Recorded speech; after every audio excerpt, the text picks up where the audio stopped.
अनुषंगानं ट्रम्प यांनी इराणला निर्वाणीचा इशारा दिलाय। हॉर्मुझची सामुद्रधुनी लवकर खुली करा, नाहीतर परिणामांना सामोरे जा, असा इशारा ट्रम्प यांनी दिलाय। वीज प्रकल्प, तेल विहिरी, खार बेट पाणी शुद्धीकरण प्रकल्प नष्ट करू, असा इशारा ट्रम्प यांनी दिलाय। ट्रम्प यांनी इराणला निर्वाणीचा इशारा दिलाय। हॉर्मुझची सामुद्रधुनी लवकरात लवकर खुली करा, अन्यथा भयंकर परिणामांना सामोरं जावं लागेल, असं ट्रम्प यांनी। अमेरिका इराणमधील वीज प्रकल्प, तेल विहिरी, खारबेट आणि पाणी शुद्धीकरण प्रकल्प पूर्णपणे नष्ट करण्यास सज्ज आहे।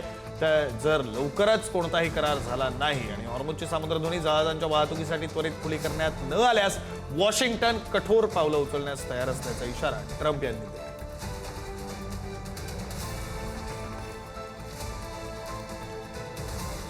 अमेरिकन विमानांसाठी स्पेननं हवाई हद्द बंद केलेली आहे। आणीबाणीच्या परिस्थितीमध्ये असलेल्या विमानांना सूट देण्यात आली आहे। इराणवर हल्ले करणाऱ्या किंवा त्या युद्धात सहभागी असलेल्या अमेरिकन विमानांना आपल्या हवाई हद्दीतून उड्डाण करण्यास मनाई करण्यात आली। स्पेनच्या या निर्णयामुळे अमेरिकन लष्करी विमानांना आता स्पेनच्या सीमा टाळून लांबच्या मार्गाने प्रवास करावा लागतोय।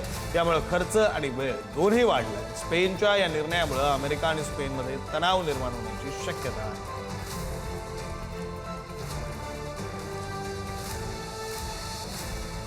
अमेरिका इस्रायली अधिकाऱ्यांची निवासस्थानं लक्ष्य करण्याचा इशारा देण्यात आलाय। अमेरिका आणि इस्रायलला इराणने इशारा दिलेला आहे। इराणच्या संयुक्त सैन्य कमांडचे प्रवक्ते इब्राहिम झुल्फिकारी यांनी ही माहिती दिली। यांनी हा इशारा दिलाय।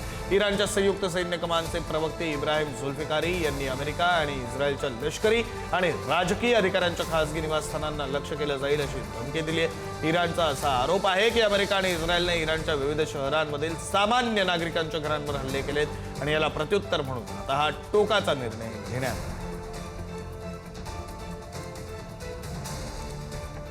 इराणचा इस्रायलमधील हायफा शहरावर क्लस्टर क्षेपणास्त्राने हल्ला। तेल शुद्धीकरण प्रकल्पावर परिणाम झालेला आहे। इराणने डागलेल्या एका क्लस्टर क्षेपणास्त्राचा हायफा शहरामध्ये स्फोट झाला असून त्याचे अवशेष हे शहराच्या विविध भागात पडलेले। या हल्ल्याचा एक भाग हायफा इथल्या तेल शुद्धीकरण संकुलात कोसळलेला आहे।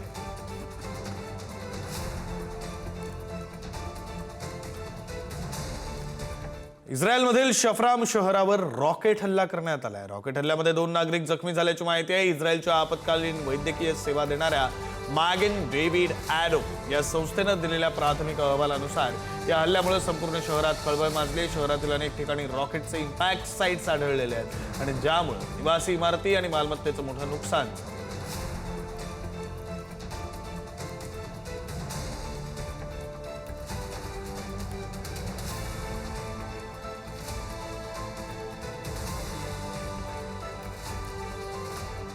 Thank you.